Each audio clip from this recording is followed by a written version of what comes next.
Jalan-jalan keliling kota Jogja, jangan lupa mampir beli bakpia. Awali hari dengan berbaik sangka, ini dia podcast Tribun Jogja. Telu Papa.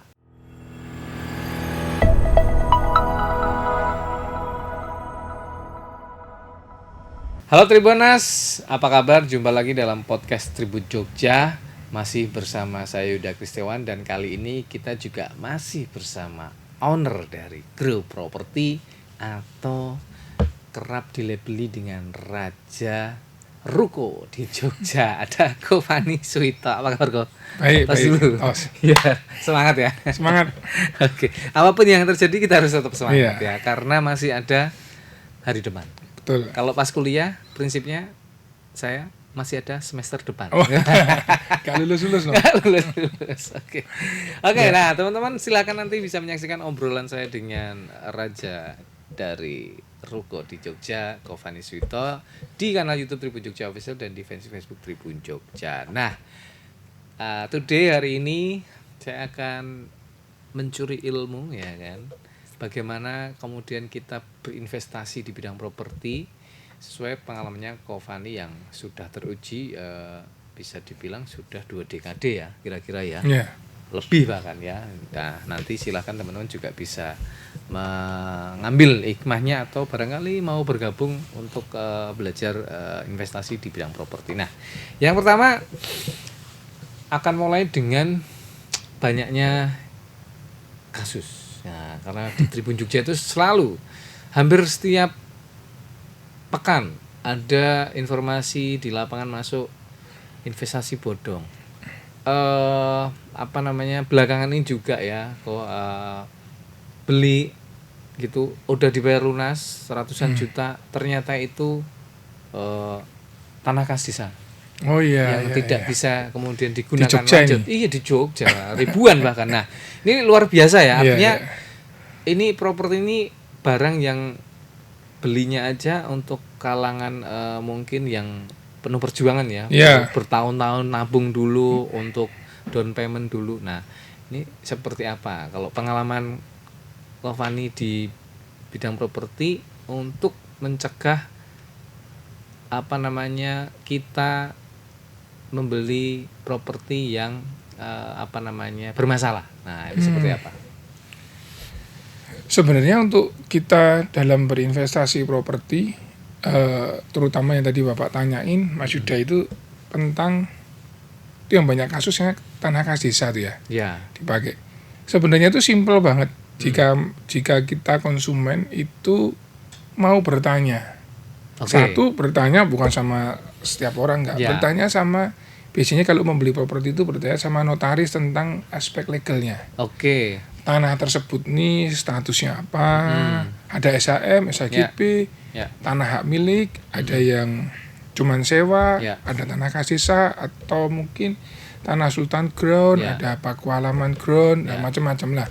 Dari situ biasanya notaris akan ngomong, Pak, Bu, ini Mas, Mbak, yang dibeli ini tanah sewa loh. Statusnya ya, legal Iya, formernya. kalau Oke. beli ini sama aja nggak memiliki hak milik, Oke. hanya sewa seperti yang Sewa. terjadi sekarang maupun di tanah-tanah yang lain, misalnya di seluruh Indonesia pun sama. Ya. Jadi yang pertama tuh sebenarnya kita mengecek aspek hukumnya itu mudah sekali dari notaris dan dari BPN. BPN. Kalau dari notaris sudah ngeluarin, biasanya kalau tanah tersebut bersih atau enggak, biasanya ada capnya dari Betul, BPN tuh. dari BPN. Kalau nggak salah gambarnya Garuda gitu loh. Ya. Nah, Pokoknya itu itu dicek. menandakan bahwa ini Ini udah tanah cek bersih. cek bersih, ya. Tanah tersebut nggak kena sengketa. Kalau Ya. ada sengketa di BPN pasti disebutin tuh. Ya. Ada gugatan, ada sengketa atau Oke. apa lah. Kalau dari situ sebenarnya sudah kelihatan semua. Itu langkah pertama dan menentukan sekali ya. Itu langkah pertama menentukan. Cuman biasanya teman-teman itu sama konsumen itu biasanya sungkan. Sungkan. Itu yang dibikin oleh banyak developer. Ya. Oknum Sungkan. lah ya. Ya. Nah, sungkan dan mungkin terlalu percaya. Iya, terlalu percaya Terbuai biasanya. ya? Iya, terbuai karena Oke. mungkin developernya kelihatan besar, Betul, terus oke. mungkin ada flexingnya, ada Ya, apa. Oh, ini ya. bagus ini. Oh yaudah. Biasanya developer itu kan atau yang mungkin oknum tersebut menggunakan beberapa tokoh-tokoh atau publik yang wah si A aja pakai, si B aja ambil. Pakai publik figur ya. Langsung dia yaudah aku ikut ngambil. Ya, mereka nggak bertanya. Sebenarnya kalau bertanya pasti saya kira semua notaris terutama yang ada di Jogja kan bilang itu tanah kas desa, Anda nggak bisa beli. Ini seperti model gitu pasti nggak bisa. Menurut saya sesimpel itu. Sesimpel itu ya. Sesimpel. Mau tanah itu bermasalah atau apapun, notaris biasanya bilang, kecuali notaris dan developer itu saling kerjasama itu bisa negatif itu tadi ya. Tapi kalau mereka udah ada standarnya, prosedurnya dilakuin, harusnya aman. Kalau pakai notaris itu sih kunci utama cuman itu aja. Jadi sebenarnya simpel ya. Simpel. Asal kita ya mau repot sedikit lah gitu ya. Ibaratnya nanya ke notaris yang mungkin bisa cari informasi, misalnya di Sleman ya notaris di Sleman, Bantul Kulon Progo, kota-kota ya. Nanti tanya ke penjualnya, properti yang dibeli entah itu bangunan yang sudah jadi atau tidak, dicek. Kalau sudah pasti baru ya. Biasanya kan wah ini harus rekanan developer ya kan.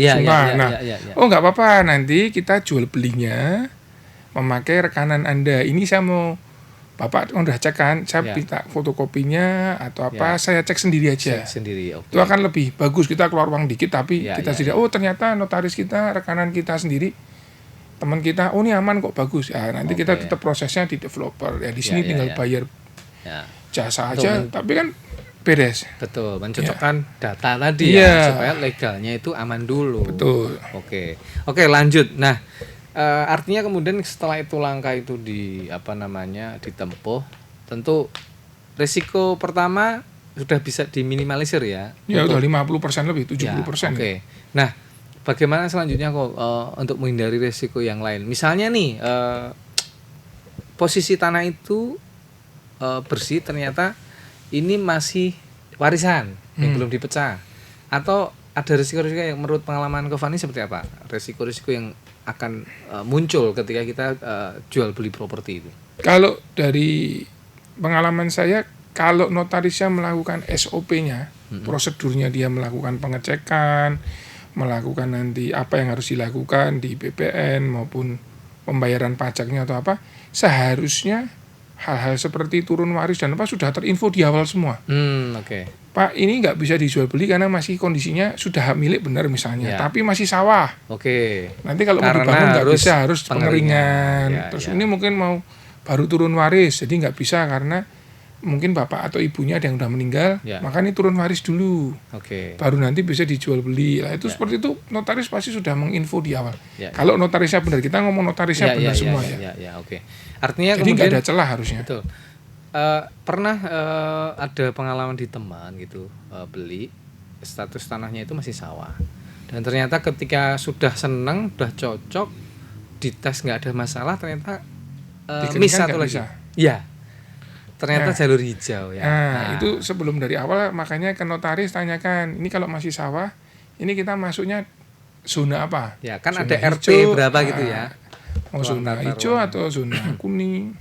Saya pernah punya pengalaman pahit, baru mulai saya terjun properti, beli tanah, udah sertifikatnya bagus, udah bagus banget lah. Bisa untuk jadi mungkin 4-5 kafling ya. Ternyata pada waktu mau saya bikin pondasi, didatengin tuh bapak-bapak pakai curet. Oh ini tanah saya mau diapain? Ternyata sertifikatnya double. Itu pernah saya alami itu di awal. Jadi sudah belinya kita. Padahal udah mau pondasi. Mau keduk-keduk, loh tanah sawah saya kok dikeduk-keduk, loh ini sertifikat saya. Dia juga ngeluarin, loh ini juga sertifikat saya. Terus gimana itu ada di Sleman. Ya karena waktu itu saya juga pernah kebetulan liputan juga sama. Akhirnya ke pengadilan. Nah itu diselesaikan akhirnya kita waktu itu nggak pakai pengadilan tapi pakai keluargaan. Tanah saya yang sebelumnya kalau nggak salah 1.200 berubah menjadi 900, jadi hilang 300. Terus kita mau ambil di BPN sertifikat, kita harus lapor kehilangan atau apalah prosedurnya ada, terus lapor ke media massa. Dan akhirnya dikeluarilah sertifikat yang baru.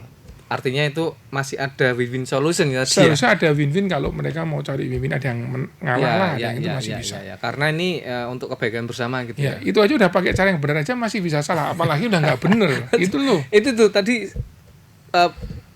Fani udah mengungkapkan itu tadi yang pengen saya tanya juga, double sertifikat kok bisa gitu Ini ya. kok bisa. Ternyata sudah bener-bener Nah dicek ya itu kan pertama kali mungkin dulu tuh saya ya percaya sama notaris, tolong dicekkan ini. Oh ya, notarisnya ngomong bener, ya sudah percaya. ya percaya. Mungkin akan lebih wise kalau notaris saya bilang bener. Kalau kita ada waktu ke BPN aja ngecek cepet kok. Cepet, Ini bener nggak, ada problem nggak ini nih, Oke. seperti itu. Ya artinya kemudian resiko itu ternyata ada beberapa ya yang itu membuat sangat repot dan merugikan juga ya. Iya. Karena tadinya 1.200 jadi 900. Ya, tapi kasus seperti itu sangat jarang kok. Jarang ya. Jarang. ya, Properti ya. biasanya ya udah lebih bagus Apalagi sekarang ya. Sudah lebih bagus Karena model pendataan itu terintegrasi, kemungkinan kecil ya. Iya, kemungkinan kecil, double. misalnya kemungkinan kecil sekali. Oke. Next. Nah, ini pengalaman ke Fani juga ini. Ini sebenarnya ini intuisi, ini ngomongin soal talenta ya, bakat. Kalau orang nggak bakat melihat sesuatu gitu kan, apakah ini nanti ke depan akan berisikonya memiliki resiko kecil dan menguntungkan atau tidak? Nah ini kan lebih menguntungkan atau tidak? Betul. Resiko ya. Ya. Ini kan butuh pengalaman, jam terbang dan juga bakat sebenarnya. Kayak orang main musik ya. Kalau nggak bakat, les mau berapa tahun juga di situ-situ aja. Nah ini Fani kan sudah terbukti. Nah seperti apa kalau kita melihat, nah ini potensi bagus nih. Nah itu untuk biasanya apa yang dilihat? Betul. Kalau saya sih, kalau buat teman-teman atau mungkin yang sudah jalan, sebenarnya itu lebih ke intuisi. Intuisi itu menurut saya nggak bisa dipelajari ya. Itu lebih ke seberapa sering Anda melakukan itu. Bisa diasah lah ya. Itu sesuatu yang bisa diasah dan bisa dipelajari semua orang. Kalau sesuatu yang mungkin yang Pak Yuda bilang bakat mungkin ada, tapi saya lebih condong ke 99% itu orang itu kerja kerasnya sama dia mau belajar. Jadi kayak saya waktu dulu mau terjun properti, saya kan lulusannya teknik sipil tuh. Mau terjun properti orang pasti carinya, bikinnya pasti apa? Kalau orang mau bikin investasi pasti rumah kan? Perumahan, bikin perumahan nanti di pinggir atau di mana. Pada waktu itu saya melihat nggak ada yang mau main ruko, ada tapi sedikit. Nah itu peluang pertama yang saya ambil adalah lebih baik saya main di ruko daripada saya main di perumahan sama ruko campur main yang kos yang lain enggak. Jadi saya fokusnya waktu itu saya ada di ruko. Karena melihat peluang tadi.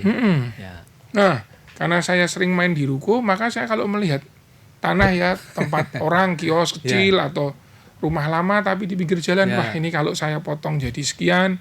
Sini udah main sendiri ya. Main sendiri. Nanti lama-lama main. Nah, saya pernah diajak, masih sampai sekarang diajak temen lihat perumahannya ya.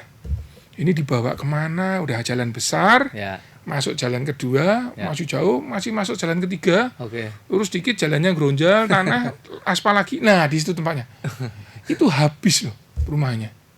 Kok bisa laku? Saya aja kebayang aja enggak. Waduh susah banget. Karena saya jarang latihan di perumahan. Di situ, kalau yang udah jago lihat perumahan, lihat tanah yang menurut saya nggak bagus, nyempil tadi ya, bagus, aksesnya betul. Jalan ketiga aja dia. Jalan kelima makan ya bisa. Ya seperti itu. Kalau saya memang ahlinya lihat yang di pertokoan yang di ruko. Karena memang fokus di situ ya. Ya saya fokusnya di sana. Nah seperti apa kemudian, misalnya kita ngomongin ruko nih, yang pengalaman Fani. Misalnya nih salah satu identifikasi mencari lokasi ruko kan identik dengan usaha ya nanti ya. Nah itu seperti apa? Jadi mungkin triknya atau tipsnya ya kalau untuk kita mau investasi properti ya. Semua investasi itu pasti ada risikonya. Tapi risikonya kita cari yang serendah mungkin. Lah buat saya investasi terbaik itu ruko. Satu, kenapa ruko bukan rumah, bukan kos, bukan yang lain menurut saya loh ini. Satu karena kalau saya punya rumah itu lebih dari satu. Rumah itu kalau nggak laku disewakan, pasti nanti rusak lah plafonnya. Apalagi nggak ditempati. Iya, terus ruangannya jadi sumuk, jadi apa ya kan. Nanti mungkin pintunya ada yang kena ngotok lah atau apa. Banyak banget lah masalahnya. Tapi kalau ruko itu kan cuman kotak. Depannya folding gate. 2 lantai, 3 lantai. Udah cuman itu toh, kamar mandi di belakang. Selesai. Simple ya. Simple, tinggal cat ulang yang mau pakai. Dan itu di pinggir jalan semua orang mau pakai. Pakai. Nah, jadi kalau memilih ruko, nomor satu adalah lokasi. Ya. Nomor 2 lokasi, nomor 3 lokasi. Artinya semakin di jalan utama semakin bagus gitu. Iya, jalan utama. Karena apa? Kamu lokasi harus nomor 1. Kedua, pastikan ruko tersebut liquid. Liquid itu dalam arti untuk mendatangkan kamu untuk menjual kembali maupun menyewakan. Sama-sama punya ruko ukuran 5 kali 15. Ya. Yang satu di daerah Demangan Baru misalnya. Yang satu lagi misalnya di Berbah. Pasti sewanya cepat sekali yang di Demangan Baru. Ya. Tapi Van, di sana kan aku kalau beli di Berbah bisa dapat 5 unit. Di tempatmu dapat 1. Pertanyaannya, 5 itu apa kamu mudah jual? Di sana. Kedua, siapa yang pakai? Ya kan, yang pakai pasti kelasnya middle low. Ya. Lebih mudah menyewakan ke middle up. Kalau saya tanya Mas Yuda, enak jual 1 Ferrari atau jual 10 City car, 10 CR-V lah. Pasti enak jual 1 Ferrari kan? Ya, langsung ya. Yang beli pasti jelas punya uang. Ya. Udah pasti serius. Ya. Kalau beli CR-V kan, aduh nunggu istri saya dulu atau suami saya. Segmennya beda. Banyak pilihannya. Banyak pilihan. Dan menghabiskan waktu banyak sekali. Ya. Kalau yang pangsa pasar itu kan lebih jelas. Ya. Nah makanya kalau ruko itu, 1 tadi lokasi, kedua dia bisa liquid atau enggak. Kalau mudah sekali disewakan, orang antri cari, seperti tempat saya di Seturan, di Demangan Baru, di misalnya Jalan Solo atau mana, itu akan lebih bagus, Mas. Ya, karena nanti segmen penyewanya itu beragam ya. Iya. Bisa perkantoran, bank. Wah, itu banyak sekali. Bank aja di Jogja udah berapa gitu kan. Biasanya kalau ada bank ini, bank itu ada di situ ya gitu ya. Alfamart itu mah. Ya, itu. Kalau kayak misalnya kayak Pizza Hut pasti carinya kan jalannya jalan yang rame kan. Iya, betul. Nggak mau jalan nomor 2 pasti kurang. Fast food itu banyak jadi banyak sekali kesempatan yang bisa kita dapat daripada kita beli tempat yang lokasinya nggak bagus. Ya. Nah, nanti kalau gini, Kohan. Saya yakin ini 10 tahun lagi ini akan bagus gitu. Oh, ada tuh. Iya kan? Iya, banyak. Nah, gimana itu? Teman-teman, aku kalau beli. Jadi gini, investor tuh ada 2. Ya. Ada yang kayak tipe saya. Ya. Kalau saya belinya sudah mahal nih, misalnya 1 juta. Ya. Saya mendingan beli yang 1 juta, tapi mudah saya jual jadi 1.100.000 atau 200. Ya. Lebih liquid, bisa saya sewain misalnya. Ya. Tapi ada orang yang sukanya beli gini, 100.000. Ya. Nanti kemungkinan naik jadi 200.000 dah, untungnya 100% loh. Ya. Jadi 300%, Pak. Tapi lama. Tenornya lama. Tenornya 1 lama. Iya kalau nggak jadi. Ya kan? Ya. Yang kedua itu harus uangnya uang dingin.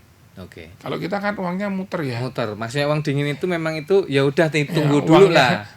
Samangkong. Kakek nenek. Tunggu dulu nggak apa-apa. Iya. Ya. Jadi mereka banyak nyimpen seperti itu akan bagus. Sah-sah aja ya, maksudnya ini tinggal pilihan kita ya. Betul. Termasuk tadi Kofani fokus di ruko, misalnya saya akan terjun di kafling. Ya, itu makanya tadi Kofani bilang Kofani aja tidak terpikir gitu ya kalau membangun perumahan di jalan ketiga, jalan Grunjal. Kita harus sampai tapi habis gitu ya. Iya. Oke. Nah, tahan dulu Kofani, kita akan lanjut nanti di podcast Tribun Jogja bareng Kofani. Tentu masih kita ngomongin soal investasi di bidang properti. Nah, ini mumpung sama Raja Ruko di Jogja. Kita rehat sebentar, setelah yang satu ini kita balik lagi. Masih di podcast Tribun Jogja.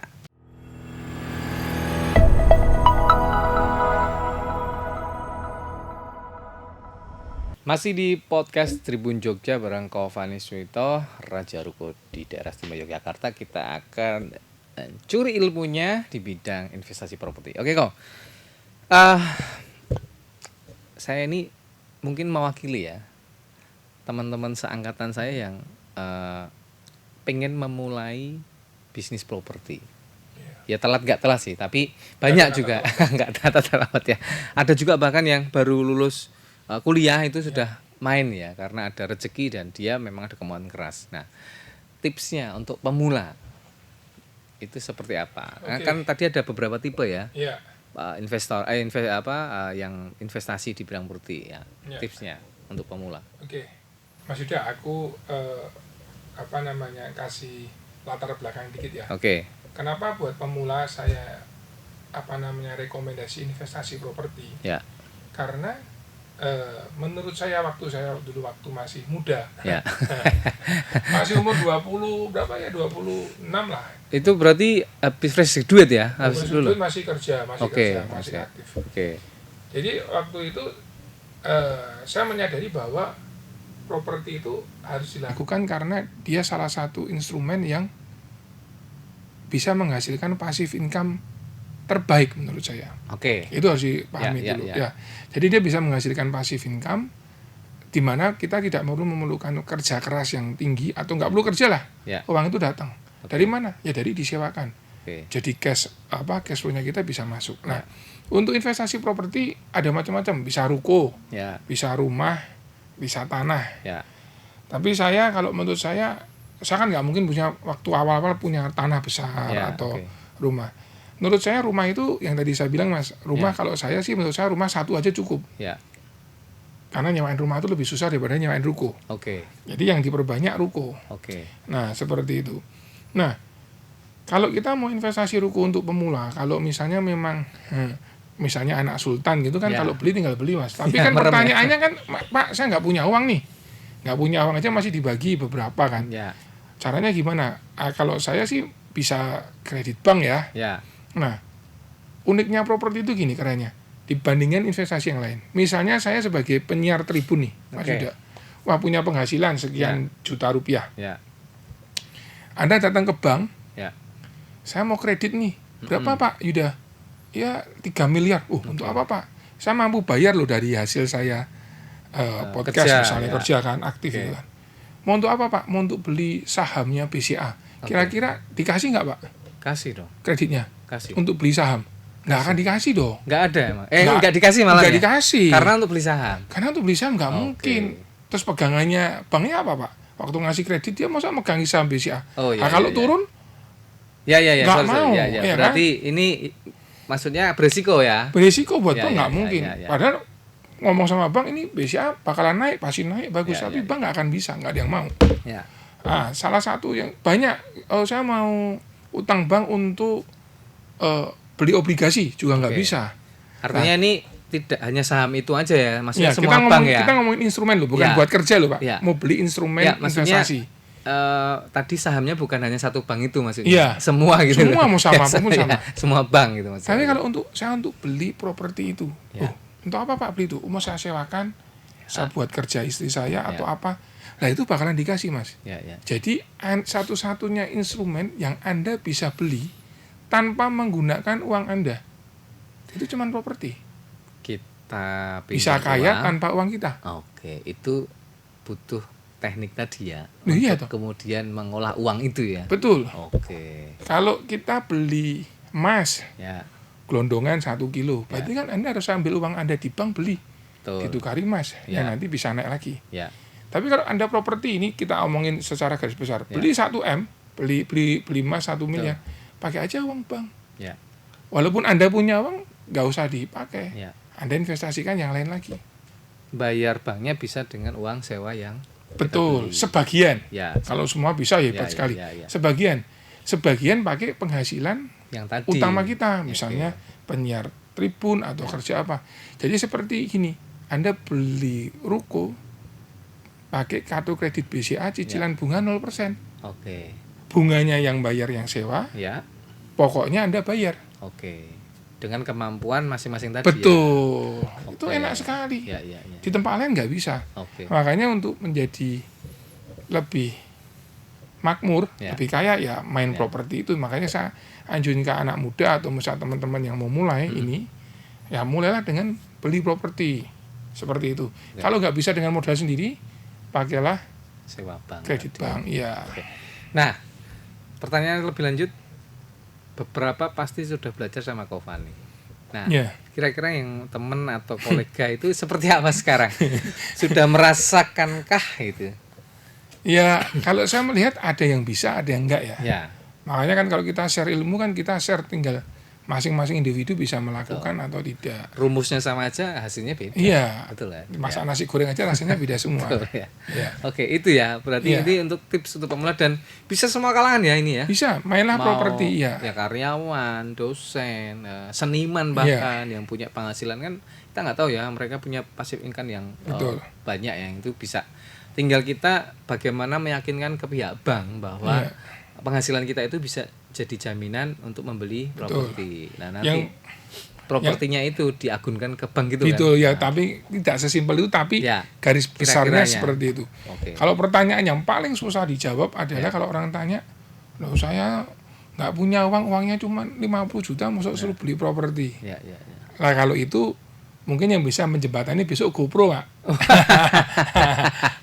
Oke, Ya, nanti ada. nanti dibahas besok bisa Oke. ya. Karena Ini Kofani cuman buat- akan ada dobrakan yang bisa ditunggu nanti di bisnis properti ya. Ya, gimana semua Namanya orang adalah bisa GoPro. Grow Pro. Ya. Grow itu tumbuh, Pro itu Properti, properti ya. ya. Oke ya, silakan nanti kita tunggu ya. Ya. Bagaimana seorang Raja Ruko kemudian akan berbagi manfaat, berbagi rezeki, berbagi pengalaman di dunia investasi properti. Oke, lanjut. Nah, tadi sempat di awal disebut pengalaman pahit tadi ya, bahwa sudah mau dibangun ternyata didatangi yang punya sertifikat sama. Ya.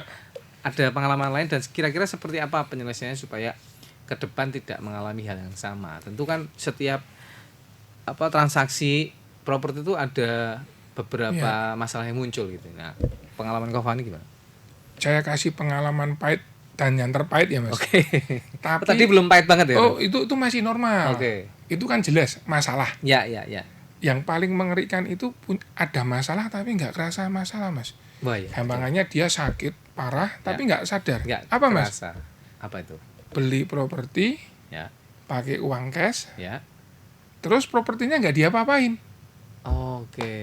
Beli properti pakai uang cash. Propertinya kan diapa-apain. Apalagi belinya pakai uang hutang, tambah parah Wah, lagi. parah lagi ya, ya. Jadi banyak teman-teman saudara saya, mungkin teman-teman saya, Ya. wah saya juga udah invest properti. Apalagi kalau dengan bangganya misalnya ceritain tentang papanya atau Ya. mungkin mama. Papaku yang punya tanah itu loh, yang Ya. punya ini. Saya bingung, tanah kalau dirupiahin 20 miliar, 30 miliar itu ngongrok loh Pak. Bertahun-tahun, berpuluh tahun. Ya, ya, ya. Itu kan jadi beban sebenarnya. Ya, ya, ya. Coba kalau uang itu dikerjakan Diputar, atau ya, ya. diputar atau Ya, ya, ditabung. Jadi mereka tidak mengerti bahwa ini yang kadang orang nggak tahu, properti yang tidak bisa bekerja Mhm. itu namanya beban mas, Oke. liabilities. Ya. Misalnya gini, Mas Yuda punya rumah nih, Ya. beli nih. Oh, rumahnya di mana Mas Yuda? Oh di perumahan ini. Oh berapa Mas dulu beli? Dulu aku beli 1,5 M. Ya. Oh iya, itu nggak utang ya Mas? Enggak beli udah lama dulu kan 1,5 M. Sekarang pasaran berapa Mas? Ya 3 M miliaran. Ya. Lah sarannya Mas Yuda, itu beban atau bukan Mas sebenarnya? Beban dong. Beban kan? Ya. Karena bayar pajak. Karena di investasi Mas Yuda di properti tersebut itu hanya menimbulkan rasa aman. Oke. Tapi secara ekonomi dia tidak memberikan pemasukan sama sekali. Ya. Tidak ada cash flow yang masuk. Karena Ya. kan nggak mungkin disewakan. Ya, ya. Tidak bisa disewakan, Anda bayar PBB, malah cash flow Ya. Anda keluar terus. Ya. Bayar PBB, rusak, ngerawat, Oke. macam-macam. Tapi kalau Anda misalnya membeli itu, oh Mas lu beli rukonya berapa? Oh aku nggak utang kok, dulu belinya 1 miliar misalnya. Ya. Sekarang udah 3 M. Tapi ruko tersebut disewain terus, menghasilkan Oke. cash flow terus masuk. Dan besok jika ruko tersebut dijual, Anda Harganya mendapatkan naik, tadi Ya. 2 M udah naik. Ya.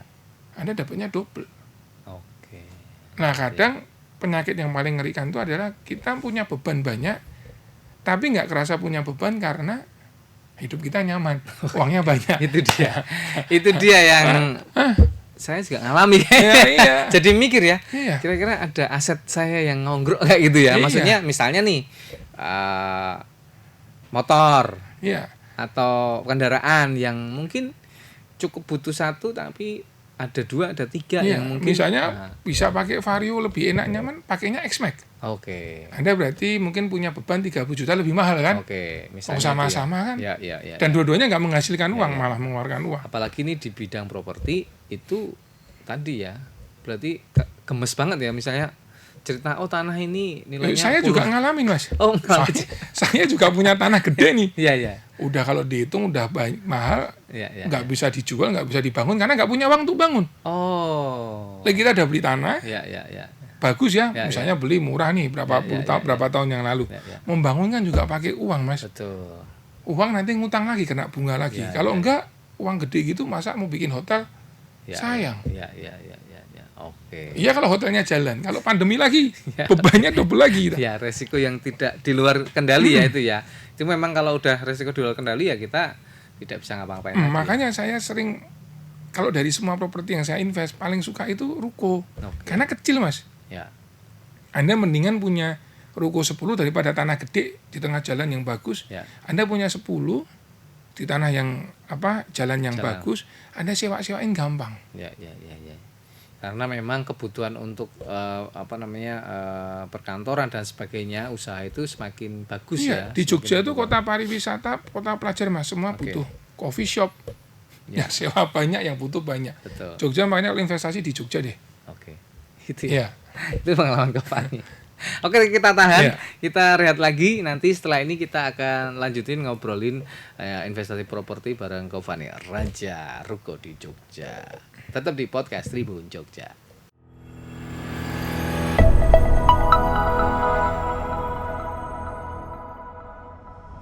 Kita kembali di podcast Tribun Jogja masih bareng Giovanni Suwito, Raja Ruko dari Jogja dan owner Grow Property. Nah, Grow Property seperti apa nanti dibahas di episode selanjutnya. Oke, Giovanni lanjut.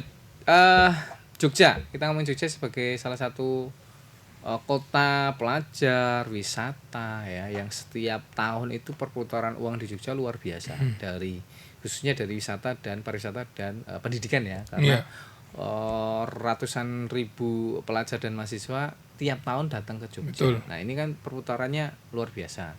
Dan semakin banyak juga kok yang kemudian orang tua pelajar dan mahasiswa ini membelikan properti di Jogja. Artinya ini kan satu peluang ya, kalau kita lihat tren kenaikan aset properti di Jogja seperti apa berdasarkan pengalaman Giovanni? Kalau saya lihat itu mulai 2000, mungkin lebih ke 2000 berapa ya, 10 ke atas ya, mungkin lebih kelihatan 16 sampai 20 sampai 2 ini ya main ke atas itu 10 tahun ke belakang. 10 tahun ke belakang, apalagi 5 tahun terakhir ini investasinya itu sudah mulai berubah Mas.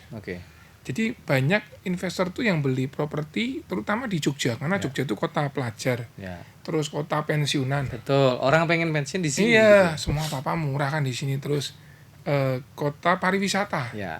Nah, mereka sekarang banyak sekali orang tuh membeli kos.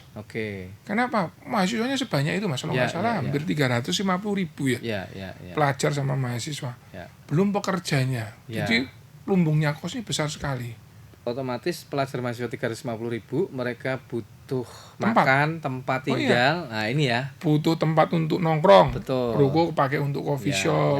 Gampang sekali saya menyewakan ruko tuh buat Pizza Hut, Domino's Pizza, misalnya Cold and Brew atau misalnya kopi Starbucks dan yang lain-lain. Karena mereka butuh tempat untuk nongkrong. Dan di sisi lain kalau mereka bikin kos juga gampang Mas, karena mereka butuh tempat untuk tidur.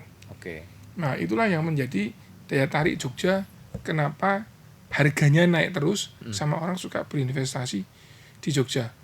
Kan sekarang tuh trennya tuh kalau punya properti sewanya tuh sudah nggak model Red Doors. Dulu kan ada Airi Mas. Ada apa terus sekarang Red Doors, Oyo. Ini mulai geser lagi, semuanya sekarang mulai pakai Airbnb kan.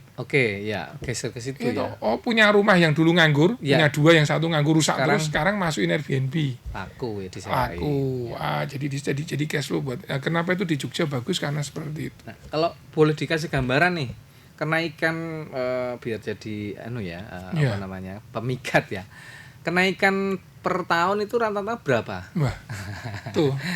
Nek menurut Mas Yuda, kira-kira, cuman kira-kira aja, properti itu bisa rugi nggak? Bisa turun nggak? Kalau selama pengalaman saya punya properti berbentuk rumah ya naik terus gitu. Bahkan misalnya hampir setiap tahun itu naiknya lumayan. Apalagi bener 5 tahun terakhir ya. Misalnya di depan kompleks saya itu ada rumah yang dulu itu jualannya 5 tahun lalu misalnya 300, sekarang itu bisa 2 kali lipat. Bahkan 2 kali lipat. 2 kali lipat. Nah, itu. 500 600 lah. Nah, itu sih. Kalau dari pengalaman Giovanni Pak. Itu kalau yang normal seperti itu sih Mas.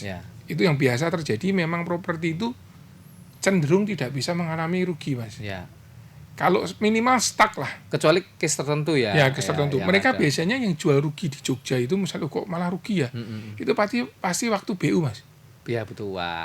Butuh uang kan. Dulu beli 300. Ya mendesak ya. Pasaran 600 kalau Ya, pembeli. Pusing nih harus bayar cepat. Ya, jual 450. Ya, ya. Dibeli Di bawah di pasar, dibeli sama bakul. Ya. Nanti bakulnya jualnya 600. 550 600 Mas. Ya, Ya, sama cepat, aja nilainya tetap naik. Ya, ya. Jadi kalau turun sih saya bilang enggak. Nah, yang naik itu naiknya properti itu enggak terbatas, Mas. Oke. Kayak misalnya Ada pengalaman yang menghentak, bukan menghentak, maksudnya naiknya kok gila-gilaan gitu. ada ya? Mas, kalau misalnya kolega saya itu Heeh. dulu beli misalnya, sekarang kan baru hotspotnya kan di hot-hotnya itu kan di Gunung Kidul tuh. Oke, ya. Dulu beli paling cuma 30.000 Mas, 60.000 Per meter kan ya? per meter Mas. Ya, ya. Itu aja bisa nyicil Ya, ya. sama petani-petani. Ya, ya. Sekarang per meter 700.000, Naiknya udah 1 juta, naiknya ada 1000% bisa. 1000%, ya, ya. Cuman pertanyaannya dulu waktu teman saya tuh beli Ya. tanah di sana, Ya. kalau beli kan hektar kan murah Ya, Mas. ya, ya. Beli gunung gini siapa yang mau beli? Ya, ya, ya. Ternyata jadi tempat wisata, Tempat jadi wisata, apa? ya, Kalau ya. saya sih nggak berani yang gitu-gitu. Karena memang nggak fokus di situ juga. Ya, Oke, saya ya. lebih mending belinya yang pasti-pasti Oke, seperti ya, itu. ya, ya, ya, oke. Jadi kalau naiknya bisa nggak terhingga Mas, Nggak cuman terhingga ya. minimal ya kalau dibikin angka naik itu ya antara 5 sampai 10% itu sudah paling jelek lah. Oke, setiap tahun ya. Setiap tahun. Lah, itu 5 memang sampai tergantung ya, pasarnya. tergantung pasar dan jarang sekali yang kemudian properti ini nilainya turun kecuali ada Jarang. special case ya. Iya. Misalnya kayak mohon maaf ada bencana alam atau apa yang kemudian menghindari kan dulu sempet tuh di satu wilayah di Jogja dihindari jangan di sana ada gempa, Iya, jalur gempa. Tapi Iya. ternyata sekarang rame lagi. lagi ya. Sama biasanya sama butuh uang. Ya, itu Nah, tadi butuh uang. Kalau ya. turun waris biasanya murah-murah Mas. Oh gitu ya. Yang satu butuh yang ini enggak. Oh iya. Nah, ribut, Ya. itu jual lah pokoknya. Murah. Itu rezeki. Oke. Iya. Nah, yang terakhir nih berdasarkan pengalaman juga jenis properti yang digemari. Kalau Kofani kan jelas nih ruko, Iya. ruko dan ruko. Iya, nggak Makanya sampai ada sebutan Raja Ruko. Tidak ada jalan di Jogja yang strategis yang tidak ada rukonya Ada, Kofani. ada. Kalau Iya. ada berarti itu ada sesuatu. Mungkin yang diberi B tanahnya Masuk, belum. iya. Apa? Itu tadi. Yang digemari, yang dan menguntungkan kira-kira. Iya. Kalau sekarang Mas ya, mungkin saya menjawabnya yang kalau kita beli sesuatu yang mungkin yang dibutuhkan oleh konsumen kan. Oke. Nah, konsumen salah satunya pasti kalau di Jogja membutuhkan tempat tinggal. Oke. Pasti rumah Mas. Ya, Banyak kan rumah. orang di mana-mana juga sama. Ya. Di Jogja lagi banyak mahasiswa mungkin kos. Ya. Ya, kalau saya mengambil segmen yang berbeda yang Ya. mungkin teman-teman bisa ikuti, investasilah di ruko. Ruko. Oke. Karena dari semua banyak orang itu pasti butuh tempat makan Mas. Ya. Butuh tempat nongkrong yang tadi Ya. saya bilang. Butuh bimbingan belajar tempat Ya. lagi. Jadi banyak orang yang membeli ruko di Jogja mungkin berat. Mending Tapi sewa. Sewa. Oke. Sewanya kenceng sekali kalau Dan di Jogja. nutup ya. Nutup Karena- bisa tinggi. Padahal sewa setahu saya dulu di daerah Jalan Avandi. Iya. Ruko itu misalnya 10 tahun yang lalu bisa di bawah 50 juta dapat ya Ya, sewa. Kalau sekarang udah enggak ya. ya. Karena udah Misalnya naiknya. saya kasih hitungan Bisa ya? kasar Mas. Ya. Ini mungkin buat teman-teman. Ya. Kita beli ruko 1 miliar. Ya. Anggap aja 1 miliar itu saya hutangin ke bank semua. Ya. Ya kan, 1 miliar itu kalau utang di bank, kalau utangnya 10 tahun, Ya. itu bayarnya sekitar ya 11 jutaan Sebulan. sebulan. Ya. Tapi itu pokok dan bunga tuh Mas. Itu Kan setahun. ngangsul. Iya, Oke. sebulan. Sebulan. Sorry.